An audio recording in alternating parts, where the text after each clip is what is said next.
Back in June, I, female, found out that my parents sold their house more than 7 years ago, and then they rented it from the new owners. They sold it so that they could settle my brother's gambling debt and other debts, as there were people constantly coming to the house to harass our parents into settling his debt, and these were some really bad people. And then the landlord put up the rent to nearly double, and my parents just couldn't afford it. My mother only told me the truth about their circumstances after suddenly weeping when I told her that I was planning a family trip for her birthday. My father was embarrassed and could barely look me in the eyes as my mother wept uncontrollably at the state of their life. I told them there was no point in being ashamed and that we needed to devise a plan. At the moment, we're living in my 2-bedroom apartment. They get the big bedroom, and I've converted my little office into my bedroom, and their stuff is in storage until I can find us a new place.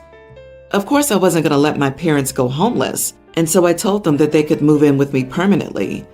I was already in the process of buying a house, and so I've started to be more serious in my pursuit. At the time, my parents explained the situation to my brother. I told him I didn't have space for him, but that I'd be willing to give him money for a deposit and first 6 months to help him get on his feet.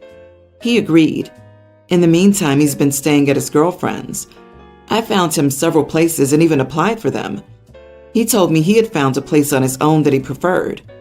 Now, I don't trust my brother with money, so I told him I would only give the money directly to his new landlord. I saw the place. It looked legit, and everything was in order, so I sent the money to the landlord.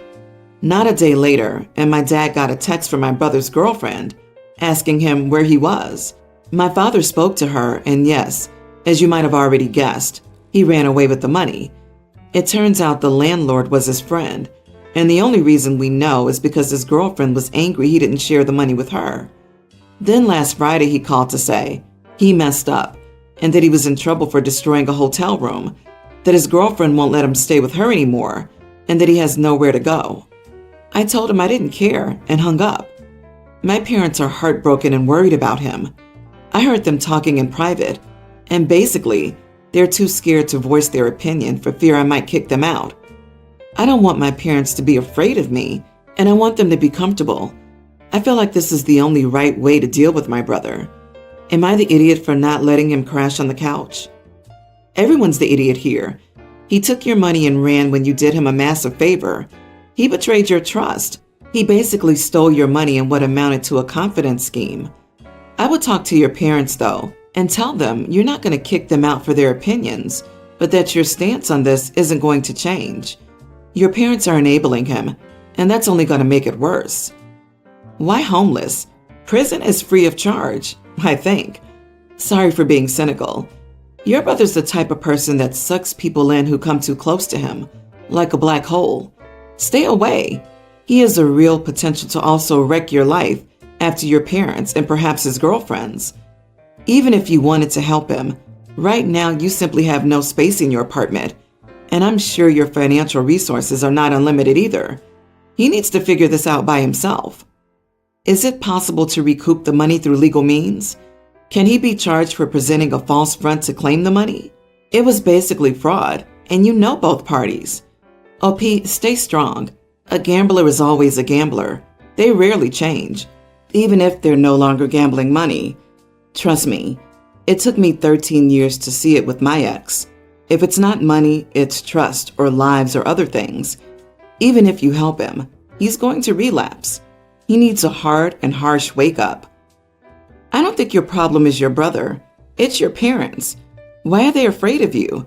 Because you've let your brother suffer the consequences of his own behavior? I think you really need to have a talk with them about everyone's expectations of them living with you. Do you think they'll invite your brother to stay with them during the day when you get a house and go to work? Why are they so involved with your brother, who literally cost them their own home? Once your brother's in jail, that'll solve his housing problem, and maybe parents will realize he's the only person who created his problems, and he's the only one who can fix them. My partner, 31 female, and I, 28 male, recently roved the underground. My partner's 8 months pregnant, and looks heavily pregnant too. No one could mistake her for being any different. She's not particularly mobile either right now, and we've taken to riding the underground more, even for shorter journeys, just to allow her to rest more frequently when we're out and about. We jumped on the Circle Line today, and it was a particularly busy service during the rush hour, with people packed in tightly and standing throughout the aisle. On trips like this, I will look for one of the nearby priority seats reserved near the doors and would ask someone to vacate it to allow my partner to sit down. On all occasions up until now, we never had a problem. Those who were sitting in the seats could see my partner would struggle to stand on a busy train and would give up the seat without hesitation.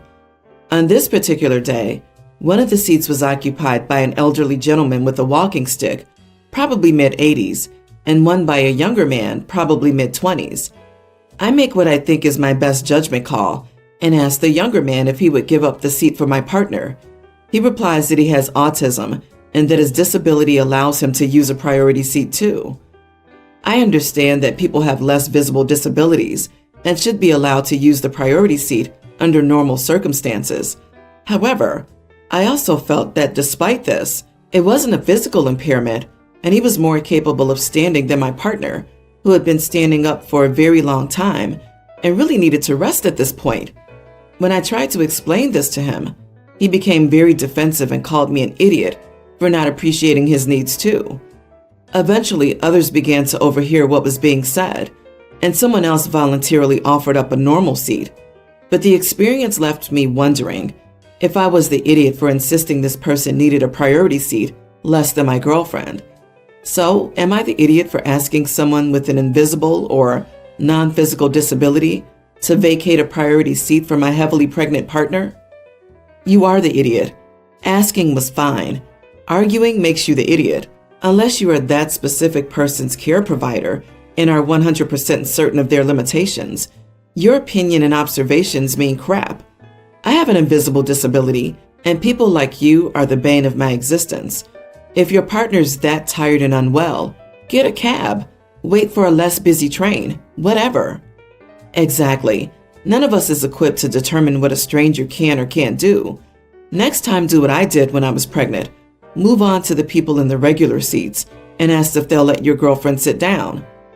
Bro, is there a list printed somewhere that ranks which disabilities have the most priority on priority seating?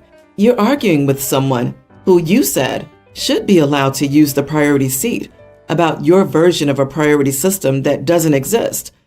Equal rights, bro. He said no. You didn't respect his answer. That's why you are the idiot. I, female 18, will be starting my first year of university in late September. My university has a program that allows international students to arrive in August and stay in uni accommodation to help them settle in. I took advantage of that and arrived a few days ago. One of my housemates, Nevaeh, female 19, is from California. I was extremely excited to find out that Nevaeh is doing Spanish as well. My course doesn't require us to be fluent when we apply, so I guess levels will vary.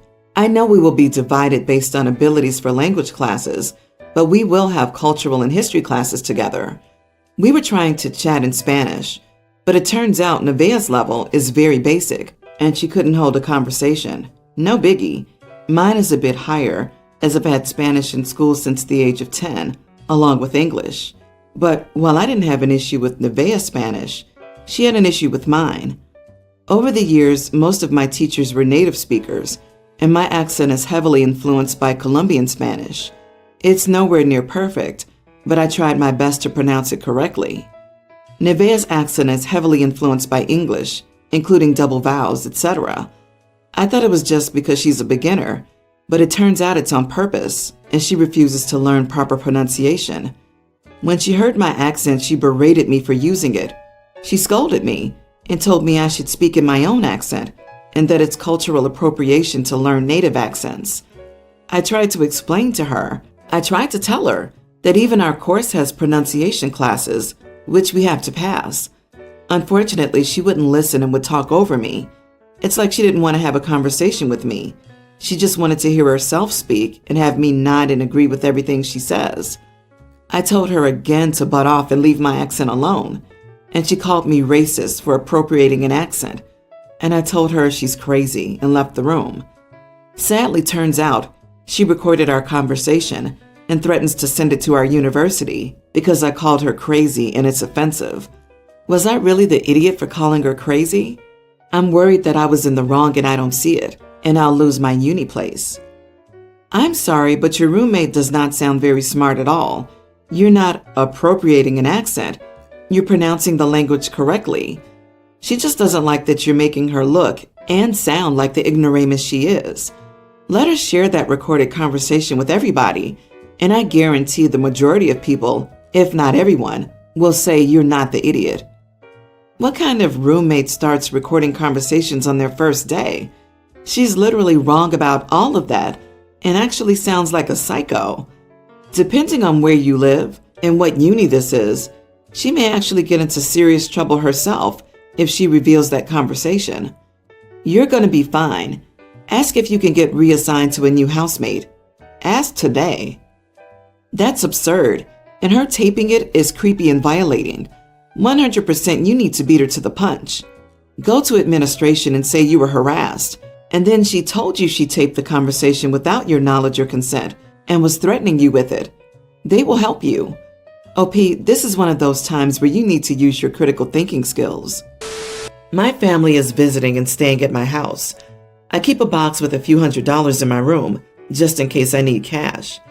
My niece did a chore for me, so I went to my box to give her a small reward. However, when I went to get it, my box was empty. I panicked because I knew I hadn't taken anything, let alone all $300.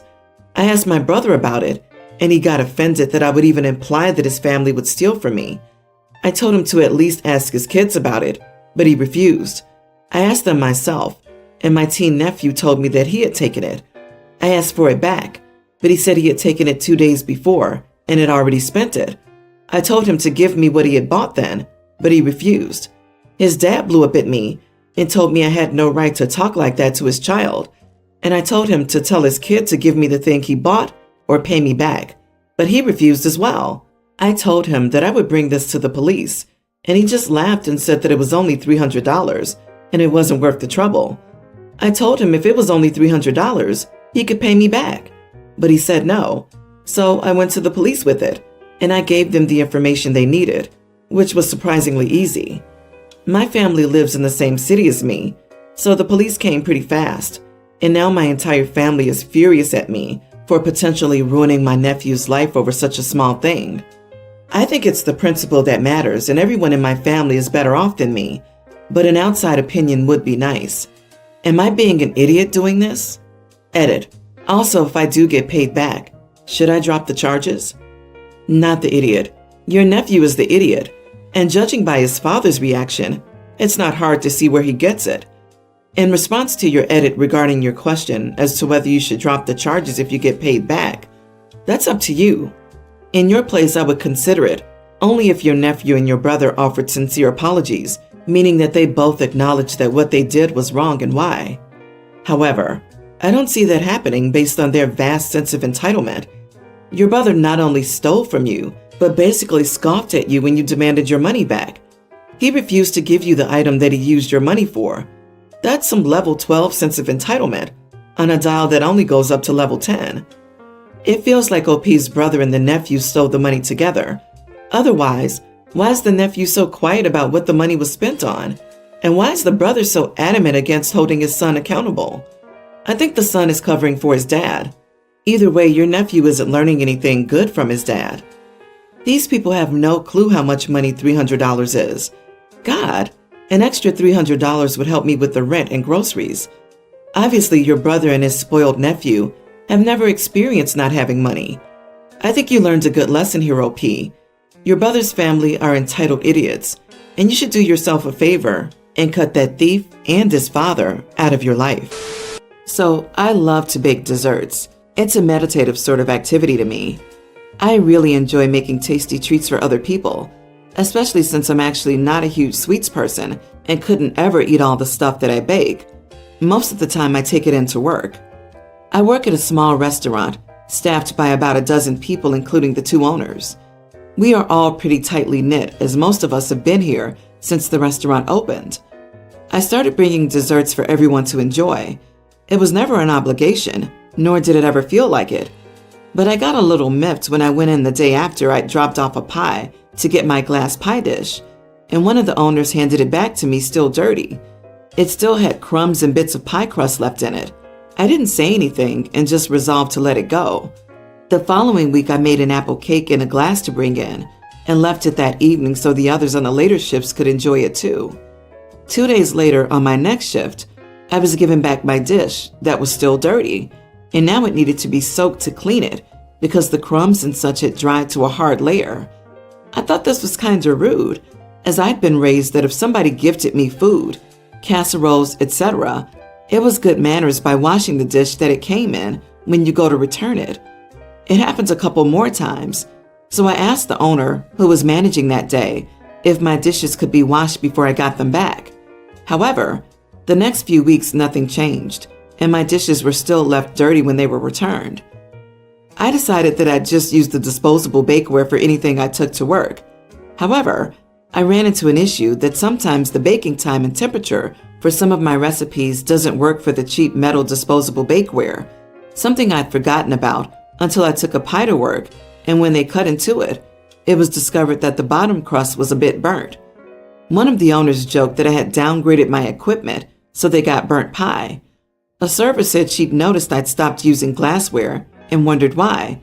So I replied that my glassware was never cleaned after everyone had eaten, and it was a major pain in the neck to clean it after it was dried on. Plus, I felt that it was a bit rude to have my dishes returned to me still dirty. The server shot back that the desserts were gifts and that it was actually rude to insist that the giftees have to do something in return.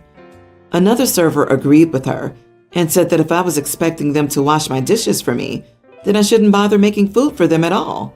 So I said that I wouldn't if it was such a contentious issue. The server said I was being petty and are refusing to speak to me unless they have to.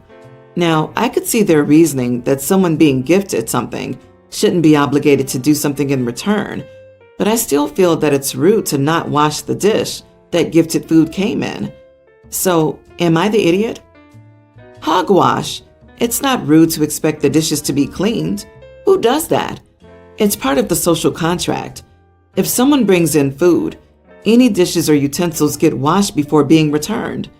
Were these people raised by wolves? You are not the idiot. I believe there's a difference between treats and gifts. It's just common courtesy to clean a dish before returning it to someone. They're ungrateful slobs who don't deserve any of your delicious treats. What bothers me the most in this case is that it's a restaurant. They have dishwashers, both the machines and people designated to do the job. Why can't someone get the dish washed? You are the idiot. Ordinarily, I would agree with you. If you gift a dish to a neighbor or friend, they should return the dish clean. However, in this case, you're gifting to a large group of people. So then who's supposed to take responsibility for cleaning that dish?